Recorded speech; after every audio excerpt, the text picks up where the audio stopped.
Let's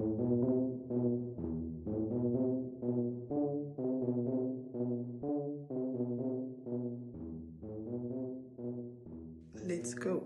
Bonsoir, bonjour et bienvenue sur SLK News. Je suis Sephora et j'ai tout simplement à cœur de vous partager en fait un récap de l'actualité.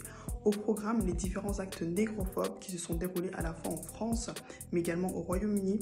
On va revenir sur la situation à Goma, du moins ce qui s'est passé du coup aujourd'hui. On ne va pas revenir sur tout. Je vais également vous partager tout simplement des coups de cœur et inspirations du moment, du moins un coup de cœur, parce que ce sera tout simplement le coup de cœur du moment. Également aussi, pour finir, le retrait de Naomi Osaka de Roland Garros. Pour revenir sur les différents actes négrophobes, il faut savoir qu'il y a près d'une semaine, un jeune homme qui s'appelle Youssoufa, âgé de 26 ans, père d'une petite fille de 2 mois et demi, a été lâchement poignardé. Ils l'ont poignardé, ont proféré des insultes racistes à son encontre. Malheureusement, il n'a pas survécu à ses blessures. Tout cela s'est passé à Saint-Étienne. Les coupables ont été mis en examen.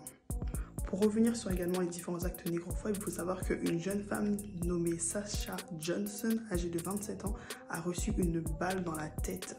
C'est une militante pour la cause noire basée au Royaume-Uni. Sa situation, je dirais, était entre la vie et la mort. Ses parents demandaient vraiment du coup beaucoup de prières et de soutien pour sa situation. Et parmi les 5 personnes interpellées, près de 3 personnes sont des adolescents. Pour vous dire à quel point c'est une situation assez très troublante. À Cergy, un livreur a été agressé par un jeune maghrébin qui l'a du coup insulté des propos racistes, ignobles et remplis de bassesse et de haine. Une voisine a pu filmer du coup ses propos, comme vous l'avez pu le voir sur les réseaux sociaux. Beaucoup de personnes aujourd'hui se sont rendues au restaurant, parce que tout cela s'est passé devant le restaurant Brasco à Cergy. Ils se sont rendus devant le restaurant pour réclamer du coup justice, pour dénoncer ces propos racistes et pour surtout en fait réclamer la justice, tout simplement. Une enquête a été ouverte. Il faut continuer voilà, de dénoncer, mais surtout en fait que les personnes en fait coupables qui ont tous ces propos racistes en fait puissent en fait payer en fait devant la justice, puisque le racisme est un délit. Il faut plus rien laisser passer, parce que là c'est vraiment trop.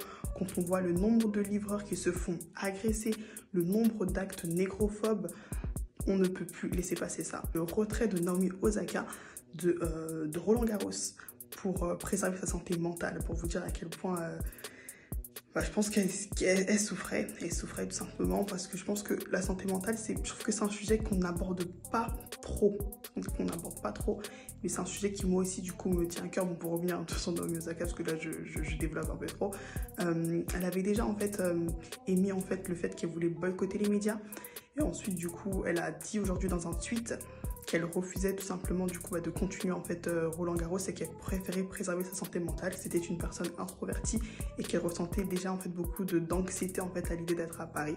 Donc elle s'est retirée de Roland Garros tout simplement, et qu'elle était en dépression depuis 2018. Il faut souligner ça.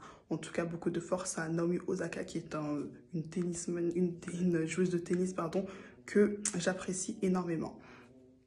Pour revenir sur la situation à Goma, faut continuer de soutenir. Plusieurs cagnottes sont mises en place. Vous retrouvez celle de Ignos B, celle lancée par Peniel Samba et plusieurs associations réunies, celle également de l'association Power Foundation. Il faut savoir que j'ai mis un lien en bio dans mon compte Instagram, sur mon compte Instagram. Donc n'hésitez pas à continuer de soutenir en fait toutes ces populations qui ont vraiment besoin du coup de ce coup de solidarité. Concernant la situation aujourd'hui, tout ce qu'on pourrait dire, c'est qu'il y a eu une fausse alerte en fait d'explosion imminente. Les autorités rwandaises ont dit que c'était du coup une fausse alerte, mais en tout cas, comme je viens de vous le dire, continuez de soutenir les populations sur place, parce qu'elles ont vraiment besoin d'un soutien global et international.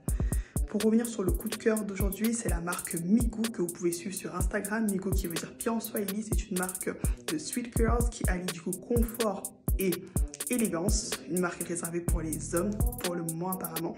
Donc n'hésitez pas à les suivre sur Instagram, à découvrir ce qu'ils proposent, à la fois parce que c'est de l'inspiration africaine et européenne. Donc suivez-les. Merci d'avoir suivi l'actualité de SLK News aujourd'hui, du moins un récap des 5 actus les plus marquantes de cette journée. Bonne journée à vous, ou bonne soirée, et à très bientôt. Merci beaucoup, et n'hésitez pas à nous suivre et partager SLK News. Merci.